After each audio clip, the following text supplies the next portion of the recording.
My name is Matthew Trindall. I'm the Director of Aboriginal Mental Health in New South Wales at the Mental Health Branch. I'm a Gomeroi man from Narrabri. I've got family connections to the Ganangara people in the Blue Mountains, the Bigambul people in southeastern Queensland, and also the Dunghutti people in Kempsey. What is your relationship to the Working Together book? How have you used it?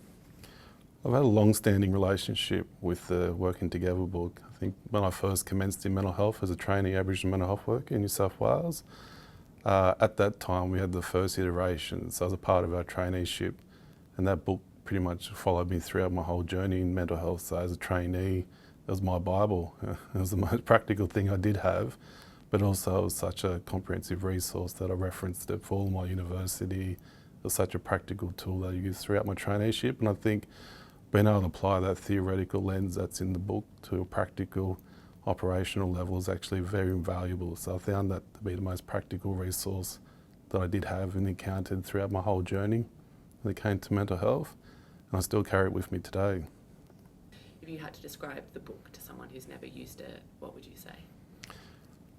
If I had to put it as a book if I had to give a list of books that I had to recommend for mental health, in particular Aboriginal mental health, I think that'd be number one.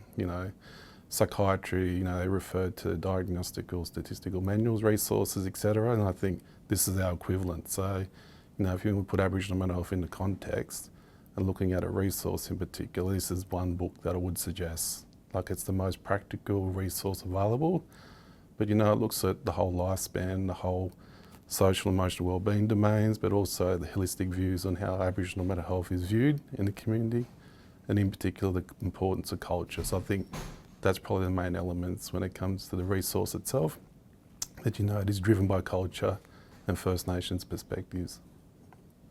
What do you think the impact of the Working Together book has been?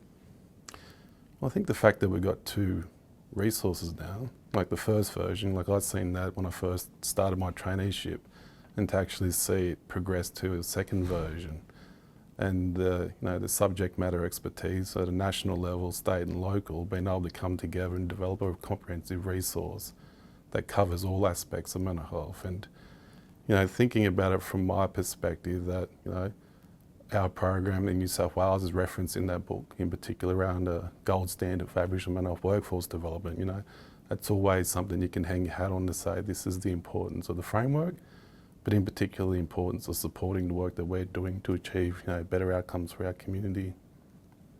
How do you think things have changed or not changed in the 10 years since the second edition was published? Well, sitting here today talking about it, I think that's something to celebrate. Like this year, I think, from an Aboriginal mental health perspective, we've celebrated a number of milestones. Like this is 10 years of this version.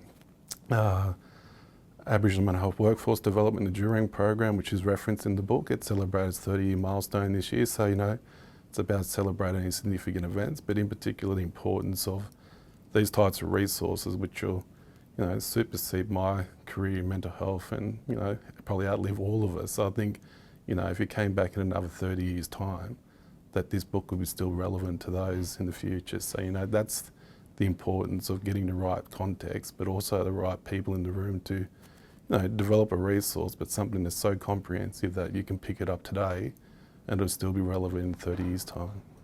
Like, I look at it from an academic point of view. They'll say, 7 years you shouldn't be referencing stuff, but I'll be very disappointed if our Aboriginal workforce or colleagues or researchers aren't referencing this book in, say, 10, 15, 20 years, because I just think it's the most comprehensive resource out there, and the fact that it weighs 5 kilograms just tells you the importance of it. And I think from where the first version was to where the second version is, that people still reference this as the gold standard for practical guides for supporting First Nations mental health in Australia. And it doesn't matter what state or territory you live in or the community, it's the principles and the values that are associated in the book that are applicable to all Aboriginal people throughout Australia. Is there anything else you want to talk about or say? I think it's just something you need to celebrate. These type of milestones is things that sort of, people want to celebrate the wins, and I think there's a lot of wins with this type of resource. The fact that Aboriginal mental health in particular has their own standalone resource to support things, and if you go back and look in time where these type of frameworks and booklets are being developed, that the extension of that is like, you know, now there's more focus around cultural responsiveness of services.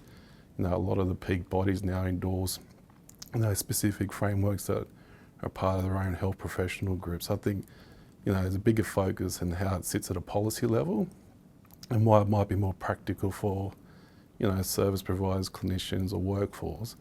I think these types of resources are very important for, you know, making shifts and changes in policy, and in particular driving legislation and how we actually look and view Aboriginal mental health from a different perspective, because, you know, we have enough literature out there, we have enough resources around, you know, the biomedical model, but there's not enough focus around the social and emotional wellbeing aspects of Aboriginal mental health and what's working well and not working well. And I think these type of resources are very important to actually shift that landscape and, you know, take us in a different direction when it comes to Aboriginal mental health.